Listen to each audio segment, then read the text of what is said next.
Hello, ladies and gentlemen, and welcome to the show. Listen, I'm glad to have you guys here. Now, today is Thursday, the 26th of December, 2019. I hope you guys had a happy, Merry Christmas. And, Happy New Year, everybody.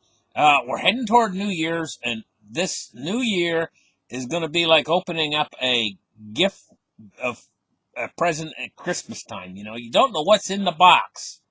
You shake the box, but you don't know what's in the box. And that's the way we're going into this new year. We don't know how it's going to turn out. But I'm going to take a little brief history of going back in history, studying the ancient cultures and civilizations. I'm going to get around to how this applies to cryptocurrency today, but it's going to be a little bit of a voyage here. Going back to the earliest of times, we have two political sides, two political parties. We have left wing and we have right wing, and we've always had it this way. Going back into the time of kings, going back thousands and thousands and thousands of years in world history, we found a system where we had what was called the gods. Plural, the gods. And this was a representation of the modern political structure. We had a god that was called Enki. That was his name, Enki. Another name for that particular god was Ea. And it was pronounced Ea or Ya. I know it sounds weird in our modern language, but this was one of the great gods of antiquity. There was two gods, and these gods basically were the prerequisite for our modern day political structure, because this god Ea, or Enki, as he was known, represented the left wing. And then we had another god called Enlil, Enlil, or Enel. Both of these gods were known as the El. And an awful lot of the ancient language, like different names we have today, like a person's name Daniel, the El on the end of his name is a representation of God. This was a generic term for God, was El. Some of you have studied theology, and you realize that El is a generic term for God. So these gods, both of them were referred to as El. Both Enki, which was one of the great gods that represented the left wing, and Enlil, which was one of the great gods that represented the right wing. So the kings in ancient times, they would swing from one of these gods to the other, just like our modern political structure swings from the left to the right, left to right. It's almost like they're marching. 4 years, maybe 8 years to the left, 4 years, maybe 8 years to the right. Left, right, left, right, left, right, as we progress through history. This is the way it's happened for thousands of years. We swung from the political left to the political right. Left, right, like we're marching. But it's about a 4 to 8 year process. The people get fed up. Basically how it works is that people get fed up. They get fed up with one side, and then they all shift to the other side, thinking things are going to get better. And then they go for about 8 years of that, and then they say, well, we're going to go back to the other side again. And then they swift back, forth, back. I mean, it gets monotonous, but this is the way it's been all the way back to the time of the ancient kings and the worship of the structure of these two different gods, the great gods of antiquity. So, it's really going to change anytime soon.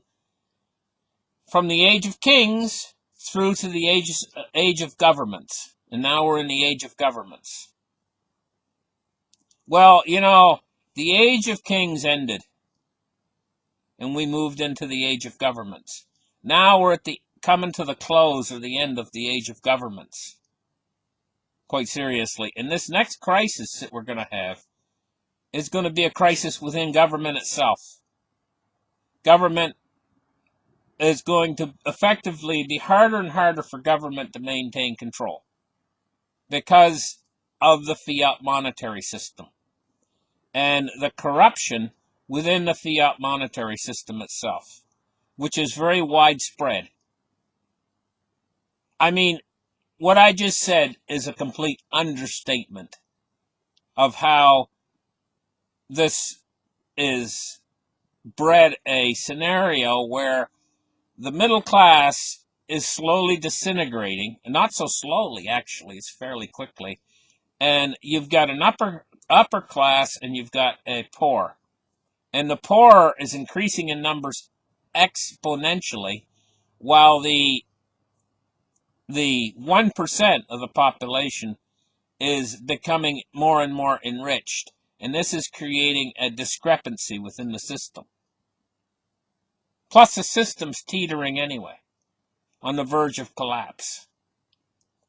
And so we have a very unique situation that we've went into where we have over $12 trillion worth of negative yielding debt. We're moving into a situation where Europe is basically all negative right now. And what does that really mean, negative yielding debt? It means that you're going to give somebody your money and they're going to charge you. Instead of giving you interest, this is not the way the economic system actually functions. It's functioning backwards right now. Never been done before in human history. We're moving into an area that's completely uncharted territory. And the financial system cannot run that way. How it's been running that way and what's been supporting Europe in this negative yielding debt all the way through Europe, what's supporting all of this is the fact that America is still on the positive side. But now we're starting to head toward negative interest rates in America too. And so these banks and institutions out there can't make a go of it anymore. With negative yields, they can't make a go of it. This is not how they make their money. First off, they're not finding anybody to borrow from them. So we've got a financial system at the upper end now that's basically just spinning its wheels. It's leveraging itself on itself without the general economy helping. So it's turning into like a closed loop system. This is not going to function for very much longer this way. And what's going to happen is the fiat monetary system is going to be the casualty in all of this. So what's the next move? What's the next move that they're going to have to make is in order to maintain control, they're going to have to start more and more controlling everything.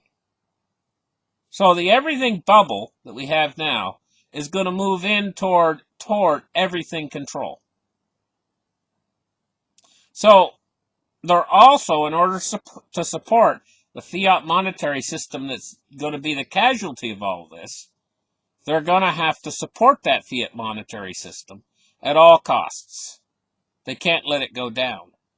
And this is going to mean that basically, getting to the nitty-gritty of it, guys, we're talking inflation on a level that we've never seen before. This is going to cause a movement or an exodus into hard assets. Gold, silver, and crypto.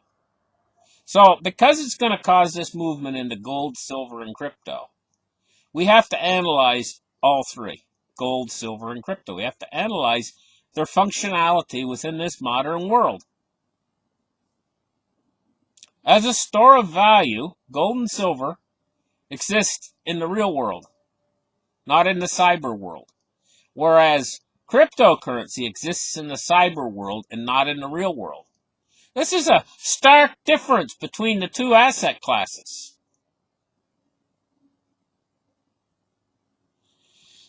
We're moving more and more toward a cyber world. a world where all transactions are done digitally. And so this is the world we're moving toward. And we're also moving toward a world where the government is going to have to start socializing everything.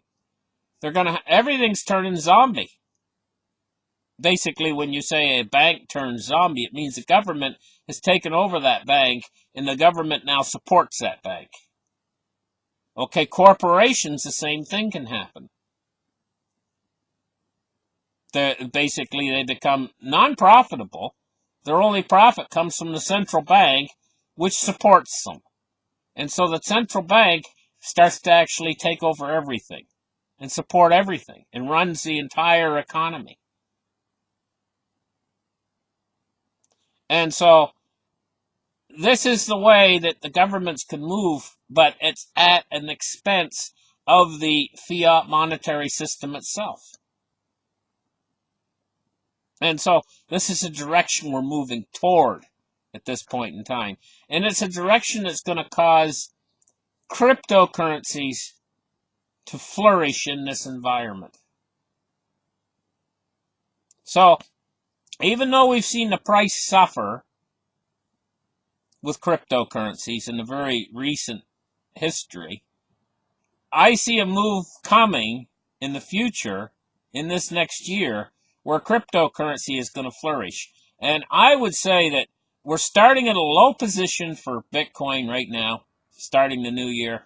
It could very easily become the best performing asset class in 2020. Okay, so you guys that are HODL and you're holding your coins right now, do not give up. Hang with it. Because I think this is going to be a very profitable year for cryptocurrencies. And that's my look ahead for this year. Because I think the central banks are not going to let this... We might get a correction in the markets, and it might be a very big correction in the markets, but ultimately they're going to support these markets. And that support is going to come at the expense of the fiat currencies. Thank you guys for listening to this show. Like and subscribe. Give me a thumbs up. You guys have a happy new year, and just remember not to drink too much eggnog. You don't want an upset stomach. It's not fun to deal with, you know. Moderation, guys. Moderation through the new year, so that you have a good time and you don't get an upset stomach. We'll catch you guys later, and you guys have a great day, and give me a thumbs up. Bye-bye, guys.